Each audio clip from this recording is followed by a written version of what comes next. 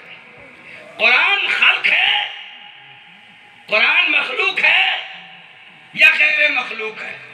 امام بخاری رحمۃ اللہ علیہ نے نہایت ہی سلجھے الفاظ میں جواب دے دیا، لیکن لوگوں نے اس مسئلے کو مختلف کی بنایا. اور یہ کب بنایا معلوم؟ جب نیشا پور کے حاکم کے پاس خبر گئی کہ امام بخاری 80,000 کے مجمع میں بیان کر رہے ہیں، تو وہاں کے ملاؤں کو لگ گئی مرچی، پریشان ہو گئے، ہنسا ہو گیا. اب کیا ہوگا؟ اب تو امام بخاری کا چلے گا نا. بھائی اگر پیر صاحب کا حقیقت میں پیر صاحب کہہ دو گے تو تم سوچتے ہو کہ نہیں بھائی پیر صاحب کو پیر صاحب بولیں گے تو اس کی عزت بڑھ جائے گی. ارے بھائی پیر صاحب ہے تو پیر صاحب رہے گا. بولو غلط بول رہے ہیں. مفتی صاحب ہے تو مفتی صاحب ہی رہے گا. تیرے نہ کہنے سے گھٹے گا نہیں، تیرے کہنے سے بڑھے گا نہیں، ہے کہ نہیں؟ تو مطلب یہ ہے کہ امام بخاری رحمت اللہ تعالی علیہ پر ایسا ہنسا ہوا کہ حاکم وقت نے خبر بھیجی کہ امام بخاری آپ ہمارے بچوں کو ہمارے گھر میں پڑھائیے. حدیث ہے. امام بخاری کتنے خوددار تھے.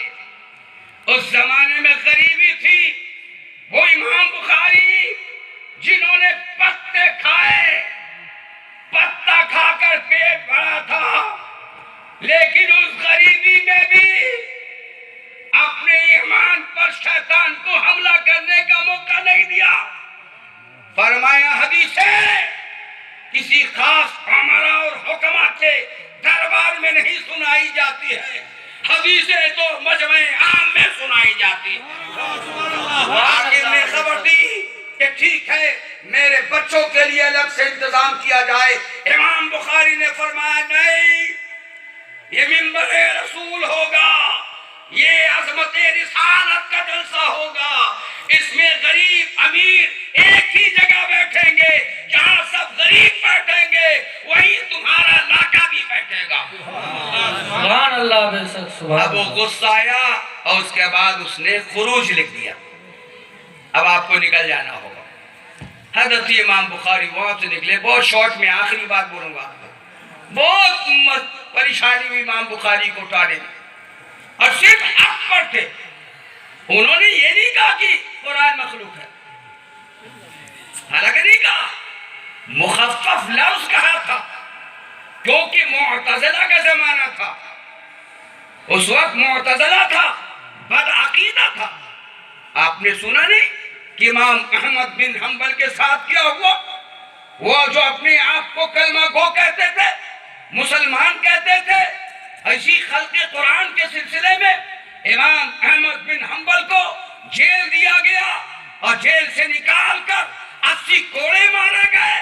وہ امام احمد بن حنبل جن کی ماں نے قالین سلائی کر کے توڑے پیسے دکان کو اجارہ پہ دے کے اس کمائی سے خود نہ کھا کر اپنے بیٹے کو پڑھایا تھا. سبحان اللہ بے شک. ماں کہتی تھی میرا بیٹا تو بڑا عالم بن جاؤ، یہی میری زندگی کا اصل مقصد ہے. اے کاش کہ آج بھی کوئی ماں اپنے بیٹے کے لیے یہ تمنا پیدا کرے کہ میرا بیٹا بھی امام احمد بن حنبل کا نائب بن جائے. سبحان اللہ بے شک سبحان اللہ. اخیر بات سنو. امام بخاری کی عمر ہوتی گئی اور اپنے گاؤں تک پہنچنے میں بڑا مشکل ہوا. اپنا گھر تو چھوڑ دیا تھا انہوں نے، بغداد شہر گیلان چھوڑ دیا تھا، بغداد کے علاقوں میں تھے. لیکن آخری وقت میں بڑھاپے میں بھی ایسا ہوا کہ کہیں بلایا جاتا تھا کہ آپ بخاری شریف کے لیے تشریف لائیے، حدیث سنائیے، آپ کے لیے کتاب سنیں گے ہم. پھر اس کے بعد خبر ہو جاتی تھی یہاں اختلاف ہو گیا، اختلاف ہنسا ہو گیا.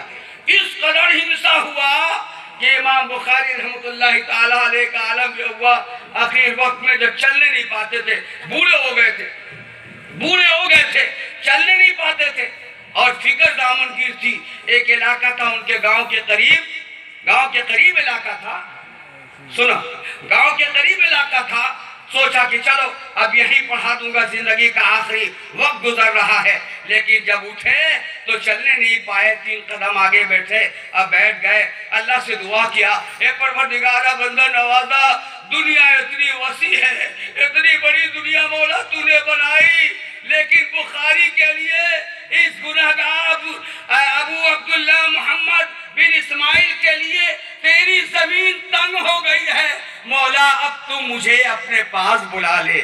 اللہ تبارک تعالیٰ نے دعا قبول فرمائی اور حضرت امام بخاری کا انتقال ہو گیا۔ انا للہ و انا الیہ راجعون۔ دیکھا آپ نے کتنی مصیبتوں کا شکار ہوئے، آج بھی دور ہے، آج بھی ہنسا کے شکار ہو رہے لوگ، آج بھی ہنسا کے شکار ہو رہے ہیں، آج بھی جماعت کے اندر پھوٹ ڈالی جا رہی ہے، آج بھی لوگ ایک دوسرے پر اپنی بزرگی یا بڑائی کا اعلان کرنا چاہتے ہیں، کسی کو ماننا نہیں چاہتے، آج بھی فتنہ ہے۔ اللہ تعالی ہمارے سمجھ میں ہمیں سمجھ عطا فرمائے، اتحاد کی دولت عطا فرمائے، اس قلب سے غرور کو دور کر دے۔ قسم خدا کی، جب تک کہ تم معرفت اور حقیقت کا علم نہیں حاصل کر لیتے